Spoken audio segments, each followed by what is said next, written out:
एक दिवसीय प्रवास पर रीवा पहुंचे केंद्रीय मंत्री अनुराग ठाकुर।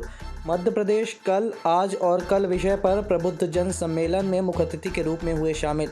इस दौरान उन्होंने कांग्रेस पर जमकर हमला बोलते हुए भाजपा की योजनाओं का गुणगान करते हुए लोगों से प्रदेश में भाजपा को जिताने की अपील की।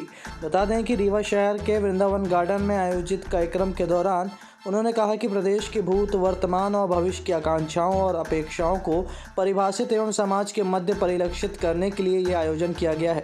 इस दौरान अनुराग ठाकुर ने भाजपा सरकार का गुणगान करते हुए प्रदेश सरकार में भाजपा को जिताने की जनता से अपील की। उन्होंने कहा कि भारत में जितने भी मेडल जीते हैं उसमें बेटियों ने रिकॉर्ड कायम किया है। कार्यक्रम के दौरान उन्होंने कांग्रेस पर जमकर हमला बोला।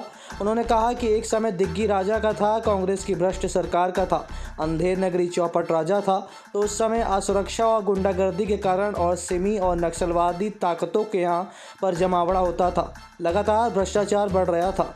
1999 में कांग्रेस की सरकार में ही एक मंत्री की गर्दन को भी काट दिया गया।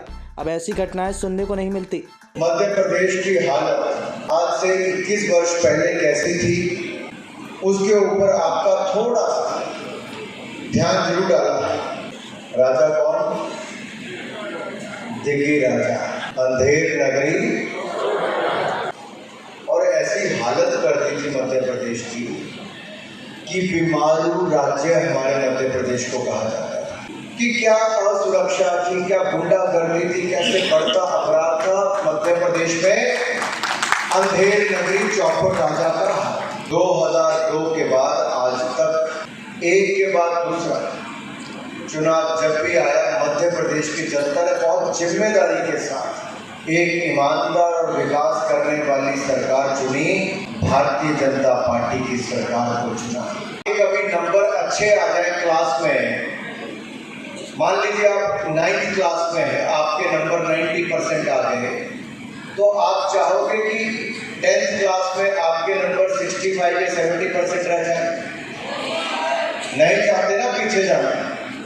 तो जब अपने राज्य का विकास हुआ है, अपने राज्य के नंबर अच्छे बने, बीमारू राज्य था मध्य प्रदेश, लेकिन उससे बाहर निकालकर शिवराज जी और नरेंद्र मोदी जी ने देश के पहले 10 राज्यों में मेरे मध्य प्रदेश को लाकर खड़ा कर दिया।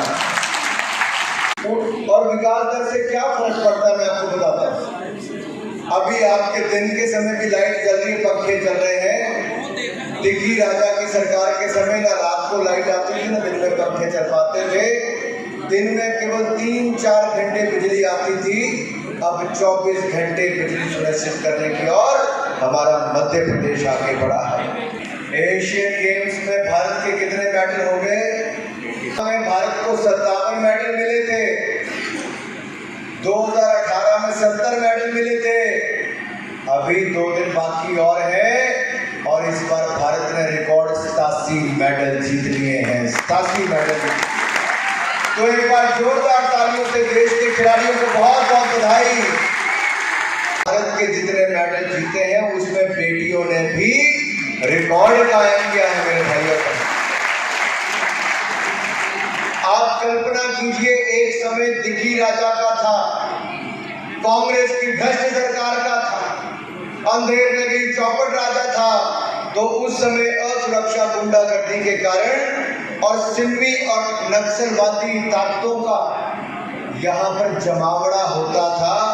लगातार घटनाएं बढ़ रही थी और सन 1999 में कांग्रेस की सरकार में ही एक मंत्री की गर्दन को भी काट दिया।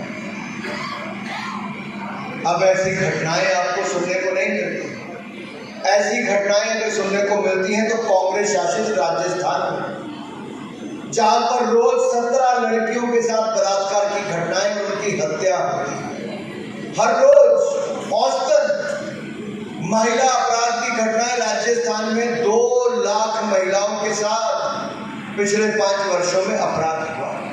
35,000 बलात्कार और दुष्कर्म की घटनाएं हुई। सैकड़ों नहीं हजारों बेटी और माताओं को दुष्कर्म करके जिंदा जला दिया गया, कईयों को मौत के घाट उतारकर कुएं में उतार दिया गया, और कांग्रेस की सरकार वहां पे हाथ